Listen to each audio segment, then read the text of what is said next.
that they heard an explosion and that they saw flames coming from underneath the home here in Akron's Kenmore neighborhood. Now, here's what we know. We're told a neighbor rescued a person from the home, actually pulling them from the rubble. A woman stopped by here Monday afternoon to collect some belongings from the home. She says it was her dad who was injured, suffering serious burns. He's 81 years old. Residents say they were shocked to hear and see what happened. We came down here and the fire department was here and putting out fires, and the house is just gone, destroyed. Well, the daughter of the man who was injured didn't want to speak on camera, but we asked her about the neighbor who rescued her dad, and all she could say was it was amazing. No word on his condition at the time. All right. Manny Abraham, 3 News. We wish him the best. And Manny, thank you so much. January? All right. Thank you, Lydia. Now to the latest coronavirus numbers in Ohio and a decline in cases over the last 24 hours. 3,944 cases reported, which is below the 21-day average of 4,551. That's also 1,600 fewer cases than reported yesterday. And while that number is good to see with the dip, it's likely due in part to the holiday weekend, with not so many people going out to get tested. Meantime, as summer wraps up, the pandemic is not over yet, you guys. In fact, over the weekend, NBC News estimates the U.S. has recorded at least 40 million cases of COVID-19. There's been 651,000 COVID-related deaths, and hospitals are nearly overwhelmed. We are drowning in people who are dying with this illness.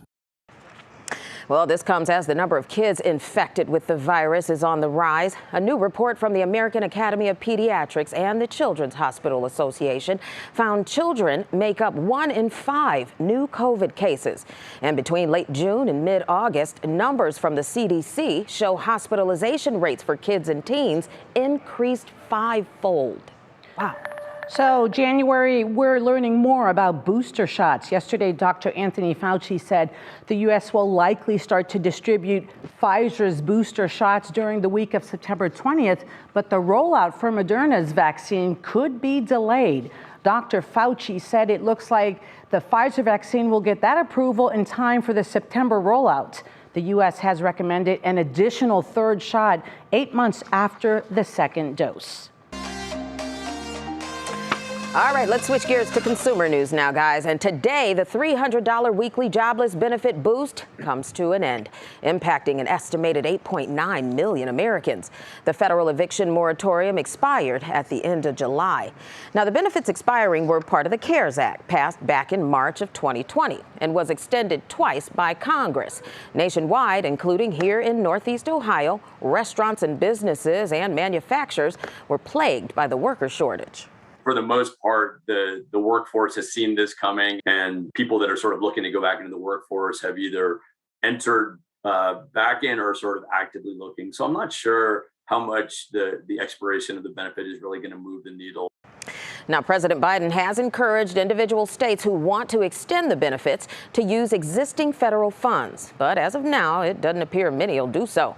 We'll have more on the federal unemployment benefits ending coming up at 5:30. And now at your feet at 5. To many of us, Labor Day is about visiting the air show. We just heard it today, picnics and parades. But for politicians, it's usually about being seen and heard at the 11th Congressional District Parade. And for decades, it's drawn national and local elected officials to Cleveland's East Side. We all know it was postponed last year because of the pandemic, but the parade did return. Mark Namick was there and tells us, well, who took center stage or who tried to steal it? Yeah, well, first, good afternoon and welcome. I'm glad to be here on the set with you. And let's talk about that mayor's race. Running for mayor in Cleveland means campaigning on Labor Day along Kinsman Avenue at an event started in 1971 by Congressman Lou Stokes. Now, 7 candidates are on the city's primary ballot, which is in just 8 days. The front runners were vying for the attention because this race could be decided by dozens of votes if turnout is low. In the last week, the tight race has been marked by negative flyers mailed to voters. The mailers target Dennis Kucinich in his troubled tenure as mayor, and they have been critical of nonprofit executive Justin Bibb's attendance record on the Regional Transit Authority board and critical of several personal issues. Now, Council President Kevin Kelly, who's benefiting from those attacks, is also getting criticized by some. I caught up with them today at the parade and asked them about the negative campaigning. And so no matter who's putting the money in, they don't own me, they don't control me. I belong to the people of the city. They're distorting the truth. These pieces were racist, and they're mischaracterizing my commitment and dedication to this community. I'm running my campaign, and that's all that I have control over. There are outside groups, there are other PACs that are attacking me, and I'm just not letting that bother me either. The voters I talked to along the parade route said they really haven't noticed the attacks and that what they're paying attention to is the candidates' plans to improve crime and safety, which has been the top issue in the race. To learn more about all the candidates' position on safety and other issues, visit WKYC.com. Now, Mark, you and I have covered politics in this town just forever. Does it seem to be getting more negative, or is just, I don't know what it is? We haven't had a competitive mayor's race in a while, and so this race is more negative than we've seen in the past, but those negative ads generally work. That's why we keep seeing them. Ah, that's too bad. I hate negative stuff. That's why I'm always so happy-go-lucky. Good to see you, Mark. Yeah. Glad to be here. All right, thanks, Mark. All right. Well, not good to see this story, that's for sure. If you're a FirstEnergy customer, you may have received a notice to change your password, or worse, your account may have been disabled altogether. Upwards of 6 million customers may be affected by unauthorized logins to their accounts. And here's why. The problem is repeated hacking attempts found during a routine security check of accounts by FirstEnergy. People were trying to log in and were not able to. They saw a number of those. FirstEnergy serves millions of customers in the Midwest and Mid-Atlantic regions, from Ohio to New Jersey. And many customers found they were locked out of their online accounts this weekend. If you go out on the internet, there are oftentimes lists of usernames and passwords that have been taken from other breaches or other situations. And what it looks like is someone was trying all those username and password combinations on the FirstEnergy site. While nearly all of the hacking attempts were unsuccessful, some of them worked. The sneaky practice is called stuffing. Alex Hammerstone of Strongsville security consulting company Trusted Sec says someone can easily get your username and password from one source and then try to plug them into other accounts, like your bank or credit card, to see if they work. Don't reuse the same password on multiple sites. Don't use the same password you use on your email account that you use on your utility account for things like your utilities, for your banking, for your email. Make sure you're using strong, unique passwords. According to internet security statistics, hackers attack people worldwide roughly every half a minute, about 2,200 times a day. FirstEnergy sending out a statement to all customers reading in part, quote, "Out of an abundance of caution, we have disabled all online account access and are requiring our customers to reset their passwords." Sign up for those alerts, sign up for email notifications. You can set it up with your utility company or whomever. Really, you just need to pay attention to your accounts. Oh, that's so hard, right? To not use the same password for all of your accounts. I'm definitely guilty of that. All right. It's important to note that no sensitive customer information like your full bank account number or your credit card information is accessible through your FirstEnergy online account. All right. I do the same thing, January. Hey, it's official. It's game week for the Cleveland Browns, and this Sunday the Browns open the 2021 season in Kansas City to play the Chiefs. And we will have all the NFL action every week until February. How about Nick that? Camino joins us now. And this week, next time, we'll be talking about who did good, who was bad. Well, I hope at this point next week we're celebrating, right, Lydia? I want to celebrate. I'm celebrating because I'm back with you Yes, again. I wanted to tell you before we get into the Browns here, a big welcome to Lydia, who is a longtime friend and colleague, and this is really cool. So welcome home, as you said. I remember your first time you were on with Russ Mitchell. And I want people to know that I've always called you Nikki, and your wife approved. This is true. This is true. Nikki. Well, welcome to an all-star team, and you're going to fit right in. It's great. I love it.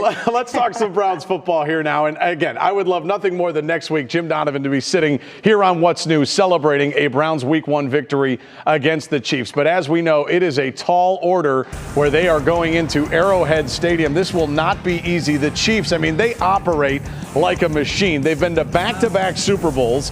They've won it in 2020, and all of it has been with this guy running the show. Patrick Mahomes, he may very well be the best quarterback in the NFL.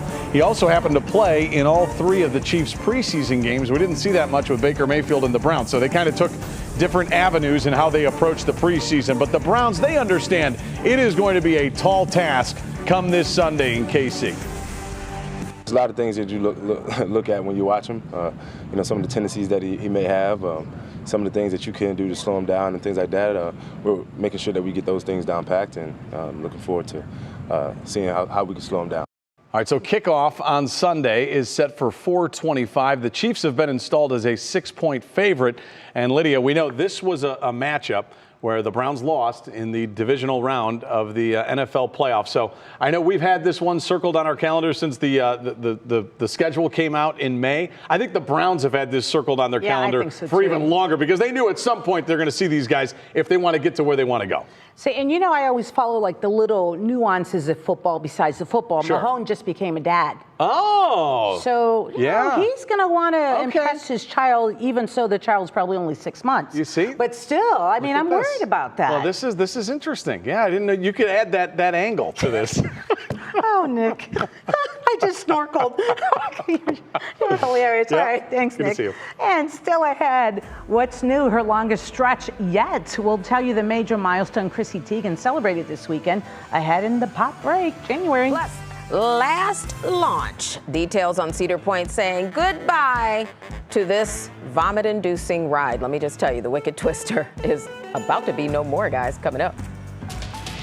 But first, we say hello to Matt Wins, here with a peek at your Labor Day forecast. Hey, Matt. Well, hey there, Lydia. Good snorkeling weather this evening. We've got lots of sunshine, a beautiful Labor Day setting up, right? The evening looks good. We're in the 70s. Things will change tomorrow, though. We're bringing some thunderstorms in here very, very late in the day, but some of those could be on the strong side west of us. We'll walk you through that. Meanwhile, enjoy the evening outside. Live look at CSU Cam. We have a beautiful sunrise or sunset setting up here across Northeast Ohio. We'll walk you through the next 7 days on the other side of the break.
Welcome back and get ready to say goodbye. Today is your last chance to ride the Wicked Twister at Cedar Point before it closes forever. Well, there'll be a final launch tomorrow before the park closes for the night. They haven't quite said why they're shutting it down, but cite future park improvements. Cedar Point says Wicked Twister has given more than 16 million rides since making its debut in 2002.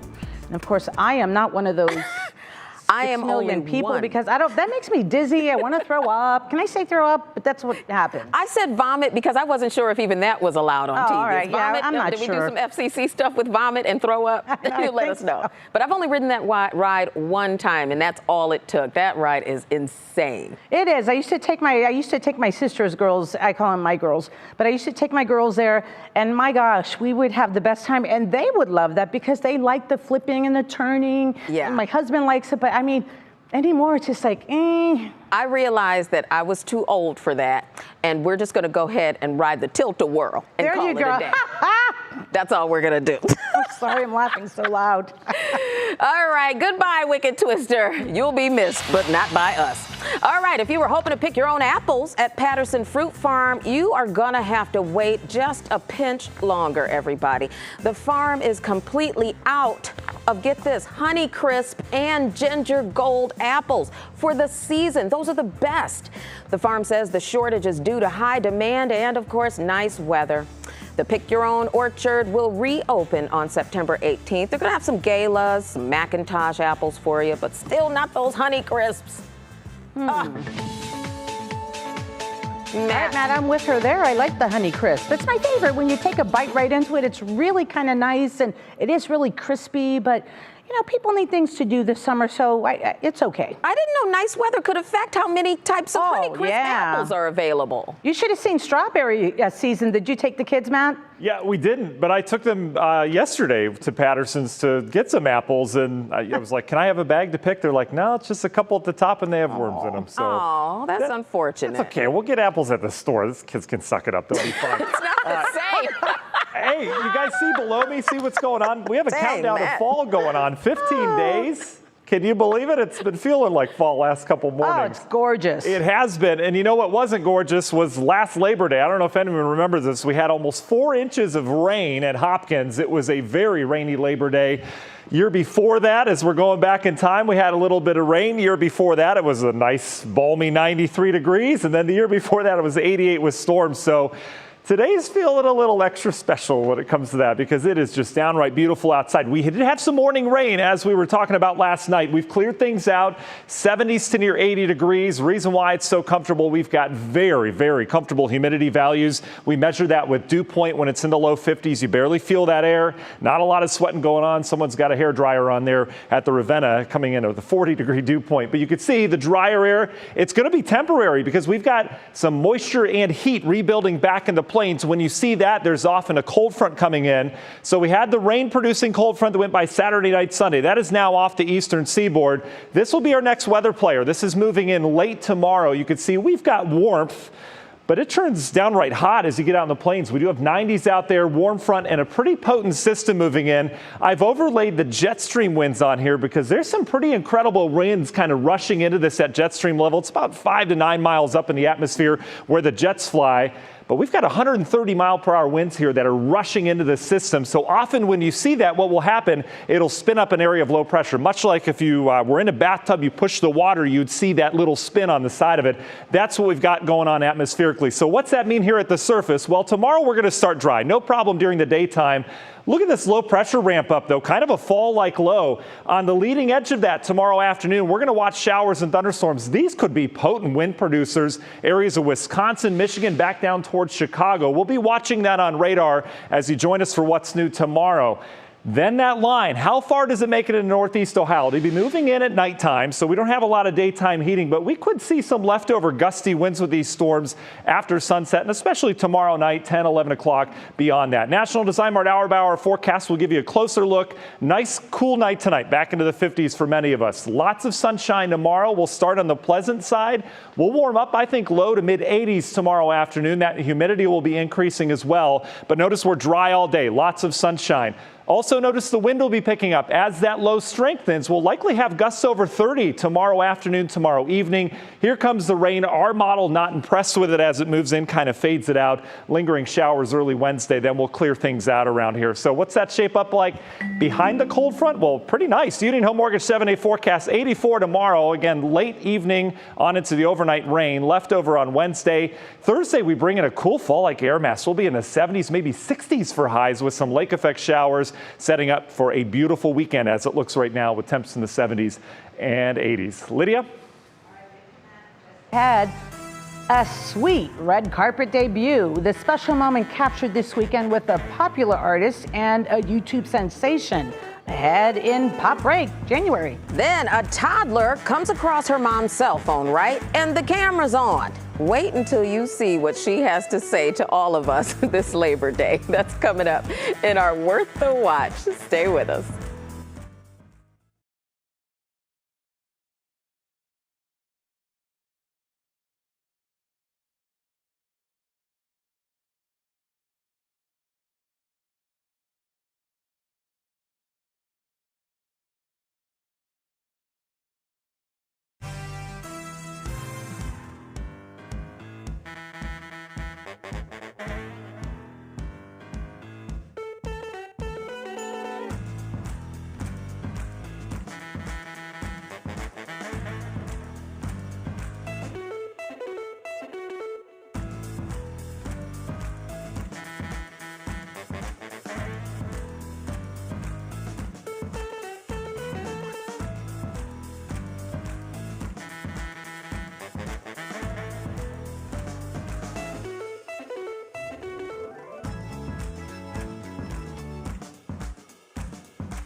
Welcome, welcome, welcome back to What's New, everyone. Montel Williams used to say that, welcome, welcome, welcome.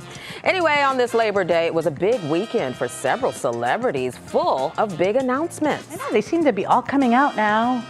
I don't know why, but hey, I guess it's good. Okay, So let's go from a new suit showed off by Aquaman to a popular YouTube star showing some love. But we start with a major milestone for Chrissy Teigen. Here's Kara Cotton with your Pop Break. Congratulations are in order for mom and entrepreneur Chrissy Teigen. The 35-year-old celebrated 50 days of sobriety over the weekend. She shared the news in a post on social media alongside a video of her children Miles and Luna interrupting her home workout. In the post, Chrissy describes how alcohol no longer serves her in any way, saying, "I don't get relaxed, I get sick, fall asleep and wake up sick, having missed what was probably a fun night." According to Teigen, this is her longest stretch of sobriety yet. And JoJo Siwa is riding a career high. The 18-year-old artist and YouTube sensation celebrated the release of her musical, The J-Team, over the weekend, and she had her special someone right by her side for the fun. JoJo attended the movie premiere with her girlfriend Kylie Prue, marking their first public appearance together. According to reports, the two have been friends for a while, but their relationship took a romantic turn late last year. The couple's red carpet debut comes on the heels of JoJo making history last week as the first Dancing with the Stars contestant to have a same-sex partner. And we have a first look at a new look for Aquaman. Jason Momoa, who plays the DC star, shared pictures of the upgraded suit to social media over the weekend, saying, "Second round, new suit, more action." Instead of his classic green and gold attire, the superhero will rock a navy bodysuit with chrome accents. The new look reveal comes as the cast and crew are filming the sequel, Aquaman in the Lost Kingdom. The movie is set to debut in December of 2022. And last but not least, we have baby news. Congratulations are in order for Cardi B and husband Offset. The two welcomed their second child together over the weekend. Back to you guys.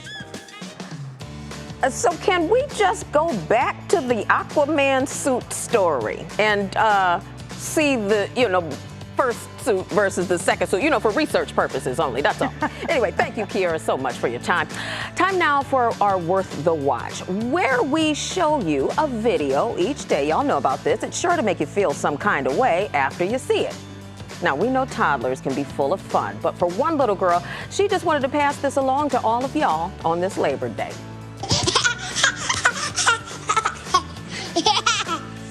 Oh my gosh, how cute! Oh, I love her. You little stinker. That's Gabs, and her mom is on TikTok where she shoots videos of her and her son Ben. Well, they're actually from Cortland, Ohio, just northeast of Warren. The video has nearly 11 million likes on TikTok, and I can see why. She is just adorable. How about her fighting for the spotlight over her dog? I love that. What a doll. She's so cute. You know what? You would just love to wake up with that every single morning. I do. I have a 1-year-old, and this kind of fun never ends. I know. It's beautiful. And God bless your baby, too. All right. And still ahead in the next half hour of What's New, cleanup continues after what was Hurricane Ida sweeping across several parts of the country. A look at what's happening in the south and in the northwest days after the landfall. Plus, federal unemployment relief ends. A look at what's next for millions of Americans still needing assistance, and how some local companies are dealing with the change. Plus, a scam warning for Venmo users. What to watch if someone sends you a money request. We'll be right back. Stay with us.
And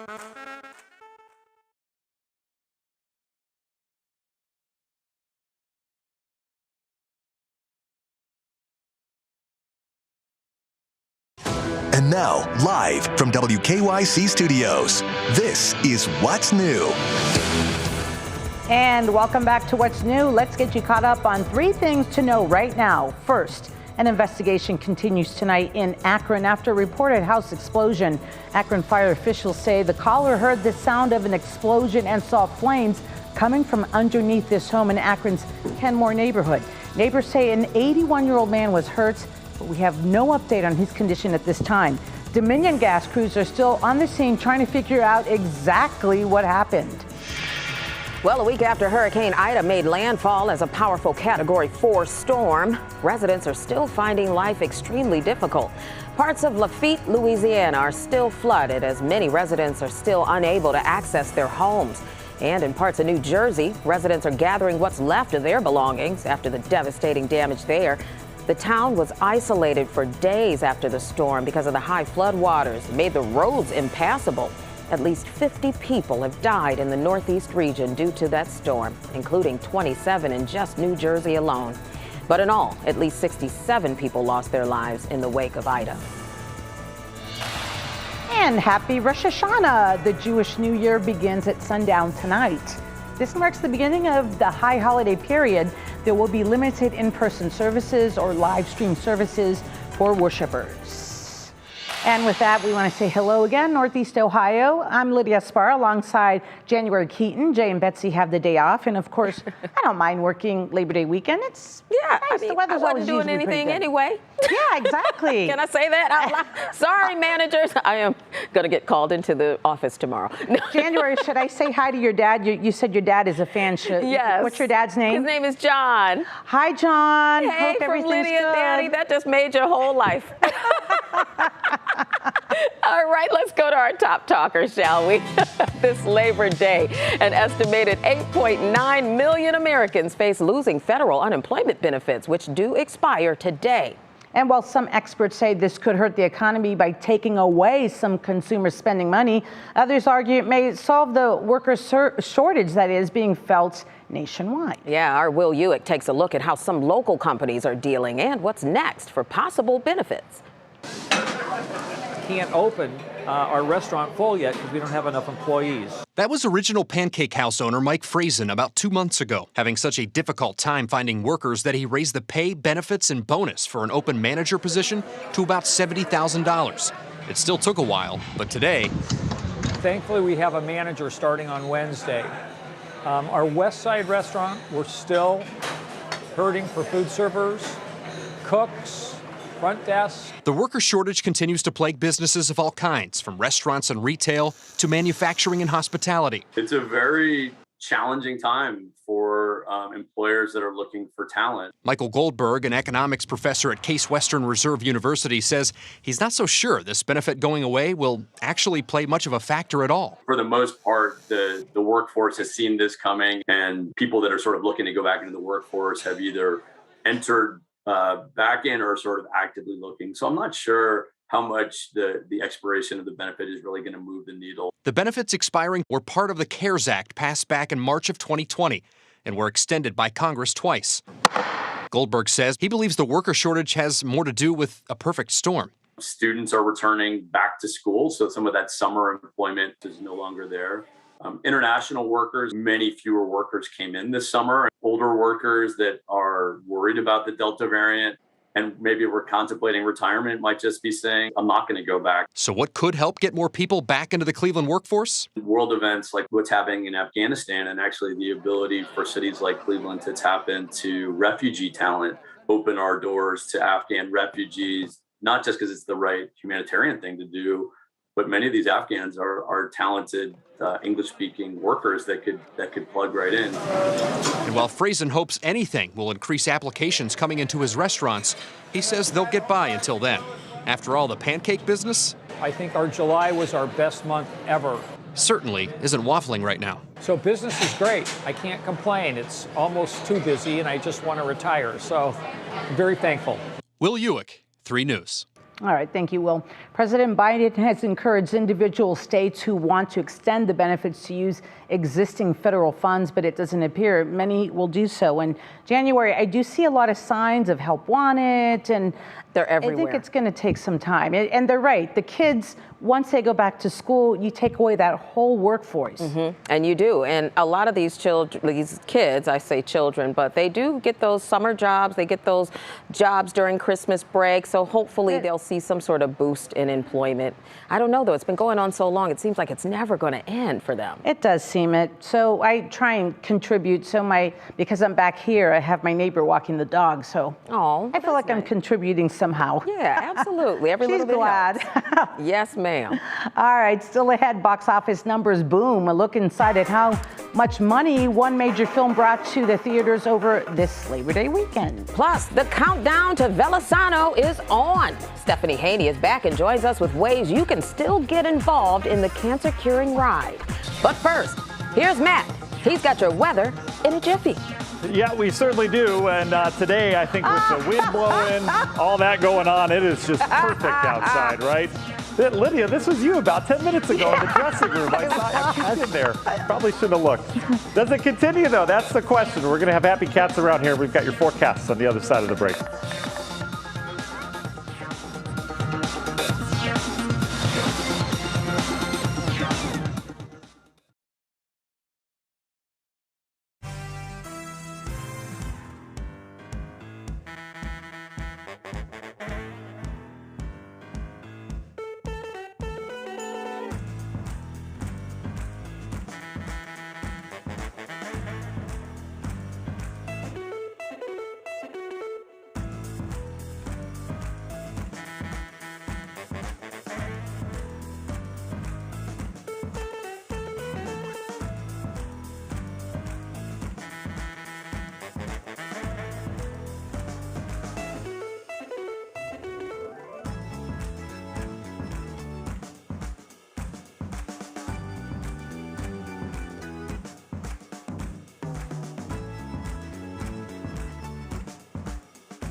Welcome back, everybody. It is Money Monday now here on What's New. And we start with a warning from the Better Business Bureau about a Venmo scam. They say be cautious if you get an out-of-the-blue request from a friend claiming to need money. Basically, criminals are creating fake profiles using information found in Venmo's public feed. Then they contact the people who the person has previously sent or received money from. Now, according to the BBB, if you send money to a scammer using a digital wallet, you may not get reimbursed. So it's a good idea to link your money transfer app to a credit card for added protection. Well, Labor Day is usually one of the slowest weekends at movie theaters, but that changed over the weekend with the release of the Marvel film Shang-Chi and the Legend of the Ten Rings. It broke the mark for Labor Day openings with an estimated $71.4 million in ticket sales. Wow! Shanghai, I'm not sure if I'm pronouncing that right, but it also posted one of the best debuts of the pandemic era. It's second only to another Marvel film, Black Widow, which earned $80.3 million in July. How about this? People will hit the road and head home to wrap up their holiday weekend, but prices at the pump could be higher. AAA says it's likely a combo of demand for the long weekend and because of Hurricane Ida knocked out production at oil refineries in the Gulf of Mexico. According to the latest data from the auto agency, the national average for a gallon of gas is about $3.19, I guess, or $3.19 as it is. There you go. In Ohio, you'll pay about $3 a gallon. Okay, so that's just proof I'll read anything. Listen, it's a well-oiled machine here. It just depends on what the prompter says. Exactly. They pay us read to anything. read Just put it there. words. Okay, that's all. Oh, it happens. Oh, you know, Lydia, all the I'm time. having so much fun I don't know about you, but I have just been loving this weather. Get up and have your cup of coffee in the morning on the patio, on the deck, or outside. It's just been wonderful. Me and Carrie Coleman had to talk about this yesterday when I anchored Sunday morning. We like it hot. We want it humid, 90 degrees, 90% humidity. We're those kind of people. Well, I like that too, but I don't think it's going to happen anytime soon, is it, Matt? Well, Matt, you have control over the weather, right? Isn't that what people think? I was going to say, I have absolutely no idea what's going to happen. And I'm just kidding. We have a pretty good idea what's going to happen. But, you know, January, there's a lot of Airbnbs down south that are just waiting for you to spend a weekend there, if that's the case. Send me their number. Right, I will. They're probably overcharging given everything that's going on as well. But Lydia, I'm with you. I'll tell you, this morning we had the coffee outside. We made the kids go out in their PJs. It was just one of those mornings. And this is the time of year we get a lot of that. September's a great month for that. October can kind of fluctuate back and forth, but the changing of the seasons, we're starting to see fall color as well. A lot of that driven by the cool mornings and the sunshine that we get during the daytime really kicks the photosynthesis process out of those leaves. So we'll start to see color over the next couple weeks. Temperatures tonight, it's going to be another cool one, another beautiful morning tomorrow. I think to wake up with that cup of coffee, have it outside, clear skies. Notice the winds do start to ease. They have been a little gusty, especially near the lake this afternoon. But all in all, a beautiful evening ahead and a beautiful overnight as well. Temperatures right now, thermostat settings, generally low 70s. January's thermostat settings, upper 70s down towards the south and the west. We've got low humidity as well. We've knocked that down after just a little bout with some humidity Saturday night, Sunday with that rain. But we've got very comfortable air in place. But things are changing. And we've got a very, very changeable pattern over the next 7 days as things really become active again. We've got the dry air in place here, but notice the humidity starting to rebuild. High pressure centered basically over St. Louis right now. The return flow around that starting to bring up that Gulf of Mexico moisture, and it's attaching to a front. And this front's pretty potent for this time of year. Typically this time of year, you start to see some activity as the jet stream starts to lower south out of Canada. That brings stronger storm systems in here. Didn't have one over the weekend. That was a weak one, but this one bears watching out towards the west. We've got the warmth now. We turn warmer tomorrow. Tomorrow, I think we're in the low and mid 80s. And we also have to watch for some very, very late day storm chances. This is the jet stream up about 5 to 9 miles up above us. There are some very strong winds punching into this, 130 mile per hour winds that are going to spin up an area of low pressure. And you can see on your National Design Mart big picture look how these isobars start to tighten up. There's more of them. This is that developing low. So the low's far away from us tomorrow. We're going to start sunny. It'll be a beautiful day tomorrow. As we go throughout the afternoon, we'll start to pick up some southwest wind. I think we turn windy afternoon and evening tomorrow out ahead of this low. And out ahead of this low, boy, are we going to have some storms. These are all going to be northwest of us, but likely severe weather, even a couple tornadoes with us. These tend to produce some damaging winds as this moves in from the west. By the time it reaches northeast Ohio, well, it's nighttime, so we don't have a lot of instability around, but we could still see some gusty storms around here tomorrow night. That will linger on into Wednesday morning before we clear out again. Another big picture look, such a big picture thinker. I love looking at the entire view here, and you can see what's going on with the jet stream. We're starting to get these little dips as we're tapping in to some of the cooler air off towards the north. Every single dip that you see is a storm system. So we have a storm system tomorrow, another one this weekend, another one next week. You can see how we're really starting to dance with this northern stream of the jet stream. That will really start to spin up some of these storms over the next couple weeks. And I didn't put a label on this because I don't really want to talk about it, but you can see what's getting laid down in northern Canada. there's heavy snow, and they've got decent snowpack. That is where the cold air starts to build, and that's why we're able to start tapping into that as we get into the fall season. No snow in the forecast. That's good. We'll keep things 70s and 80s for now, but certainly these cooler air masses will begin to build. Union Home Mortgage 7-day forecast near 85 tomorrow. We got the PM wind. We'll stay dry during the day. It's late evening and overnight. We watch those storms come in here. Lingering rain Wednesday early, otherwise a beautiful day. Thursday, cooler around here. We may not get out of the 60s in spots, some lake effect showers possible. And then Friday and the weekend looks great at this point. We're going to watch another system head by Saturday night, Sunday. I don't have rain with that right now. We'll keep an eye on it, but overall, very fall-like looking forecast. January?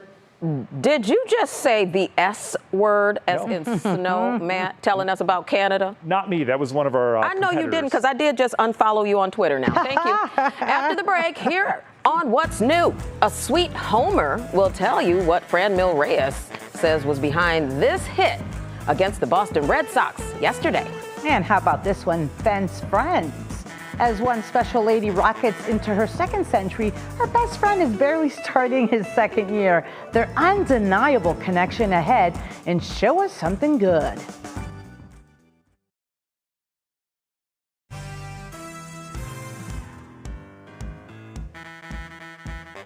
Hello. We are back, and what's clicking in Cleveland today is about ice cream and brushing your teeth. Two things that go together hand in hand. Yes.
Welcome back, everybody, to What's New. You stayed with us. That's very kind of you.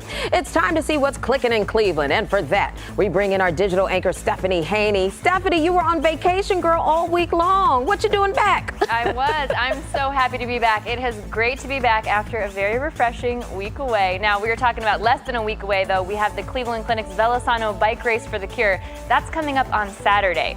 It's back in person again this year. So exciting. And there is still time to sign up to ride and also donate if you would like to this cancer research fundraiser. Now, I have Executive Director for Velosano, Nicole Peters, on my 3 Things to Know podcast this week. She's telling us all about it. I'll be riding on Saturday with Team WKYC and about 30-something more of our friends.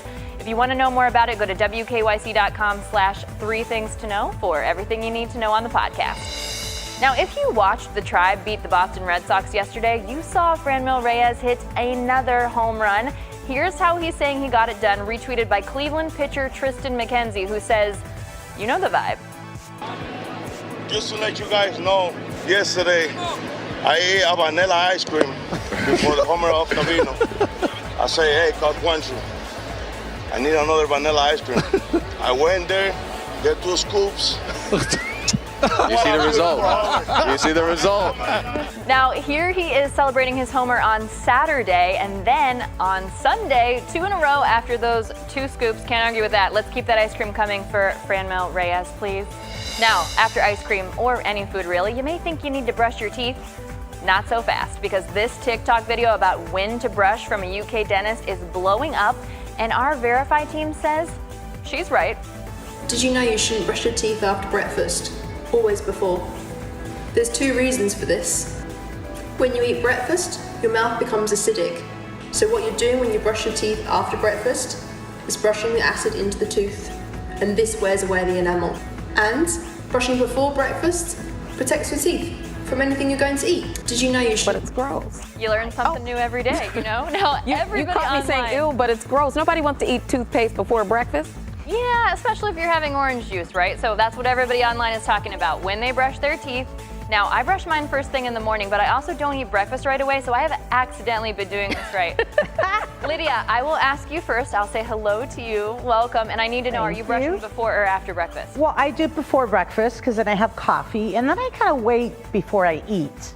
So, yeah, I'm with you. I'm with you, Stephanie. I think that's the best idea, and I don't like the taste of anything if I don't brush my teeth.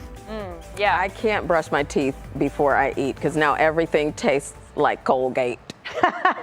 Yes. Now, if you are somebody who wants to brush right after breakfast, you can't do it. You need to wait 30 minutes to an hour. That's what our Verify team says, and that comes from the ADA. Noted. Okay, so just take a chill pill, people. All right. Well, Matt's going to be a little upset about this one. He's after breakfast. All right, time now to see 3 top trending stories in the sports world during this 5:30 half hour. The Paralympic logo has been removed from Tokyo Bay. Yeah, this follows yesterday's closing ceremony with the barge holding huge logo being towed away. See that huge barge towed it away. The logo in the water near the Rainbow Bridge was lit each night in order of the Paralympic athletes competing in Tokyo.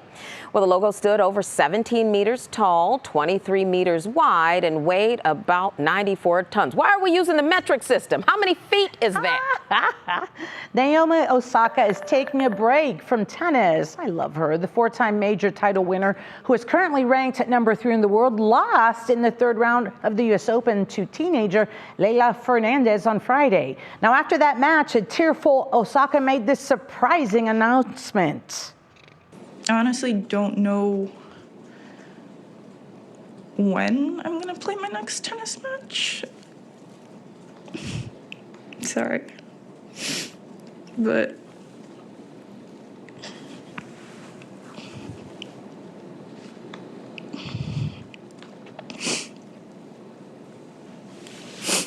Thank you, everyone. Okay, yeah. But I think I'm going to take a break from playing for a while. Oh, this breaks my heart, baby girl. You'll get your mojo back. Osaka has been named as the highest paid female athlete in the world and has had to deal with a turbulent year, both on and off the court. She won the Australian Open in February, but withdrew from the French Open in May to focus on her own mental health after revealing she has dealt with depression. Gosh, we wish her the best of luck there. Oh, it's no fair. People pick on her too. And Super Bowl winning quarterback Tom Brady revealing he contracted COVID after the Buccaneers Super Bowl party, or parade that is, in February. Duh. You might remember this video of Brady sauced up throwing the Lombardi trophy from boat to boat, but he's now fully vaccinated, just like every other member of the Bucs. Despite the team's 100% vaccination rate, Brady believes players will continue to test positive since vaccinated players will have fewer league-imposed restrictions compared to last season. Ah, my heart goes out to Naomi Osaka. I just can't get over her. Do what's best for you, baby girl.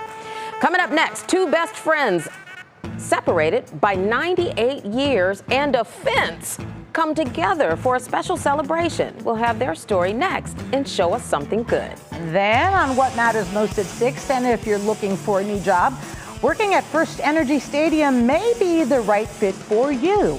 We'll have details of the hiring spree ahead of the start of the season. But first, time for your pop quiz question. It's Labor Day. What percentage of Americans left vacation days unused in 2020? A, 29%, B, 57%, or C, 71%? The answer when we return.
So before the break, we asked you what percentage of Americans left vacation days unused in 2020. The answer is B, 57%. That's according to the Bureau of Labor Statistics.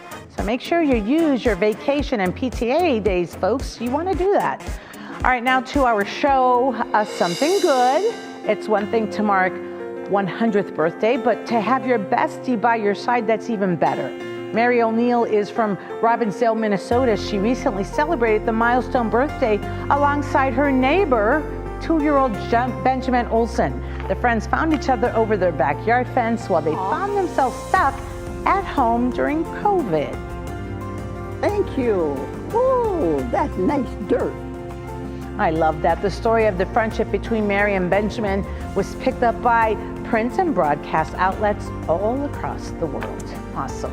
Oh, you guys would make me cry when I didn't wear the waterproof mascara. That is so beautiful. Oh, I love it. Look at that. She's so happy. All right, thanks for watching What's New, everybody. And stick around. I'll see you for What Matters Most. That hits and that starts right now. Home destroyed. A quiet Akron neighborhood rocked by a powerful explosion this morning, sending one person to the hospital. Amani Abraham has the latest live from the scene. Customer warning. Don't reuse the same password at multiple sites. Don't use the same password you use on your email account. Millions of FirstEnergy customers warned about a potential hack of their online accounts.